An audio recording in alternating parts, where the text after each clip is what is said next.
ത്രിയേക ദൈവത്തിന് സ്തുതി. എബ്രായരിന്റെ പുസ്തകം 12-ാം അധ്യായം 4-ാം വാക്യത്തിൽ നാം ഇങ്ങനെ വായിക്കുന്നു: തങ്ങൾക്ക് തന്നെ ശത്രുക്കളായി തീർന്ന പാപികളിൽ നിന്നും താൻ എത്രയേറെ സഹിച്ചു എന്ന് നിങ്ങൾ കാണുവിൻ.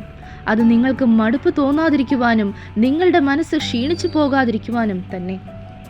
പ്രിയമുള്ളവരെ, നമ്മൾ എത്ര നല്ല കാര്യം ചെയ്താലും മടുപ്പിക്കുന്ന അനുഭവങ്ങൾ ഉണ്ടാവും. നമുക്കെതിരെ നിന്നെയും ദോഷവും മാത്രം പറയുന്നവരെ എഴുന്നേൽക്കും. എന്നാൽ മടുത്തു പോകരുതേ. മനുഷ്യർക്ക് നന്മ മാത്രം ചെയ്ത യേശു കർത്താവിനോട് ലോകം എന്താണ് ചെയ്തതെന്ന് നമുക്കറിയാമല്ലോ. നമുക്ക് ചെയ്യാൻ പറ്റുന്ന നന്മ പ്രവൃത്തികൾ മടുത്തു പോകാതെ ചെയ്തുകൊണ്ടിരിക്കാം. അത് നമുക്ക് അനുഗ്രഹമായി തന്നെ വരും. നമുക്ക് പ്രാർത്ഥിക്കാം. സ്വർഗീയ പിതാവേ, ഞങ്ങളാൽ കഴിയുന്ന നന്മ ചെയ്തുകൊണ്ടിരിക്കുവാൻ കൃപ തരണമേ. ഞങ്ങൾക്ക് അർഹമായ അനുഗ്രഹങ്ങൾ ഞങ്ങൾക്ക് തന്നെ ലഭിക്കുവാൻ ഇടയാക്കണമേ. യേശുക്രിസ്തുവിന്റെ നാമത്തിൽ തന്നെ ആമേൻ.